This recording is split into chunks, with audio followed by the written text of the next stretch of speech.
అయింది.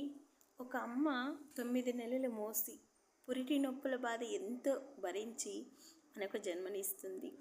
అలాగే పెంచి పెద్ద చేసి తను తిన్నా తినకపోయినా మన కడుపు నింపి మంచి చదువులు చదివించి మనకు మంచి భవిష్యత్తుని ఇచ్చి మన కాళ్ళపైన మనం నిలబడేలా చేస్తారు మన తల్లిదండ్రులు. అలాంటి తల్లిదండ్రులను మనం చూస్తున్నామా అన్న ఒక్క క్వశ్చన్ మార్క్ వేసుకుంటే మనకు సిగ్గేస్తుంది. చాలా సిగ్గుపడాలి. తల్లిదండ్రులు చూడని వాళ్ళకి ఈ వీడియో. దయచేసి అలాంటి వాళ్ళు ఎవరైనా ఉంటే మీ చిన్నతనాన్ని గుర్తు తెచ్చుకోండి. మీ చిన్నతనం మీకు గుర్తొస్తే తల్లిదండ్రులను ఎవ్వరూ దూరం పెట్టరు. అనాథాశ్రమాలకు నిండిపోతున్నాయండి. ఆ ముసలి వయసులో వాళ్ళు పడే బాధ. దయచేసి ఎవరు అలా చేయకండి. అర్థం చేసుకుని మీ తల్లిదండ్రులు మీరు చూస్తున్నట్లయితే, ఎవరి తల్లిదండ్రులు వాళ్ళు చూసుకున్నట్లయితే ఈ అనాథాశ్రమంలో ఉండవు కదా అని ఒక్క మాట అంతే. చాలామందికి ప్రాణాంతకమైన జబ్బు వచ్చి నువ్వు తొందరలో చనిపోతావు అని తెలిసినప్పుడు వాళ్ళు చాలా కుమిలిపోతూ ఉంటారు. నా కుటుంబం ఎట్లా, నా భార్య పిల్లలు ఎట్లా అనేసి, అలాగే నా భర్త పిల్లలు ఎట్లా అని చాలామంది కుమిలిపోతూ ఉంటారు కదా. అలా కాకుండా నీ కుటుంబంతో నువ్వు నీకు ఏ జబ్బు లేనట్టుగా మర్చిపోయి హ్యాపీగా సంతోషంగా మామూలుగా గడుపు. నువ్వు ఇంకా కొన్ని ఎక్కువ రోజులే బతుకుతావు. అది కాదు, నాకు జబ్బు ఉందని నువ్వు మనోవేదనకు గురైతే తొందరగా ఆ జబ్బు నిన్ను అంతం చేస్తుంది. ఏమంటారు? చాలామంది అంటూ ఉంటారు, ఎందుకో నా మనసు ఈరోజు బాగలేదని. ఎందుకు బాగుండదు? లేనిపోని ఆలోచనలు ఆలోచించకండి. రేపు జరిగేది ఊహించుకుంటూ బాధపడకండి. ఎప్పుడు ఏం జరగాలో అదే జరుగుతుంది. శివుని ఆజ్ఞ లేనిది చీమైనా కుట్టదని మనకు తెలుసు కదా. అలాంటప్పుడు మన తల రాత రాసింది శివుడైనప్పుడు ఎప్పుడు ఏం చేయాలో ఆయన చేస్తాడు. మనం ఊరికే నటిస్తున్నామంతే ఈ భూమి మీద.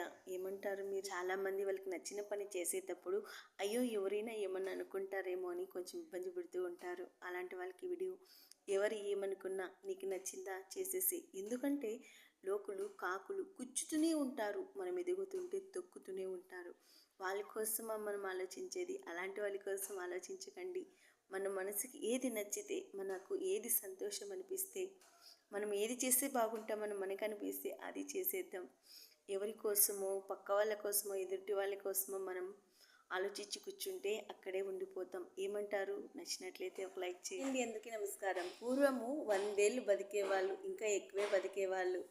కానీ వాళ్ళకి ఏ రోగాలు ఉండేవి కాదు. కానీ ఇప్పుడు 40 సంవత్సరాలు 50 సంవత్సరాలకంతా క్లోజ్ ఫినిష్డ్, దేవుని దగ్గరికి వెళ్ళిపోతున్నారు. అయినా మామూలుగా పోవట్లేదు.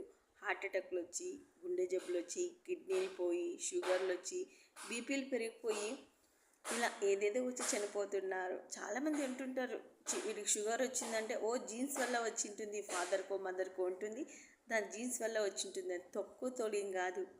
తండ్రి చేసిన పాపాలు కొడుకు వచ్చాయనుకోవాలి అంతే. జీన్స్ వచ్చింటుంది, చెడ్డీ వచ్చింటుంది, ఫ్యాంట్ వచ్చింది, ఇవన్నీ నమ్మకాలు కాదు. వాడు చేసిన పాపాలు బిడ్డకు వెంటాడుతున్నాయనుకోవాలి. ఏమంటారు? కామెంట్ చేయండి. వెనుక నుంచి వచ్చిన న్యూషన్స్ని అస్సలు పట్టించుకోవద్దు. అది పక్కింటిది బట్టలు ఎదుగుతుంది, ఎన్నిసార్లు చెప్పినా ఇంకా శబ్దం చేస్తుంది. దాని దాన్ని వదిలేద్దాం. ఎందుకంటే దానికి కుళ్ళు ఎక్కువ, నేను వీడియోస్ చేస్తున్నానని. చాలామంది అంటూ ఉంటారు కదా, కర్మ ఎవరిని విడిచిపెట్టదు, 100కి 100% అనుభవించి తీరుతారని. ఇది జీవిత సత్యం అండి.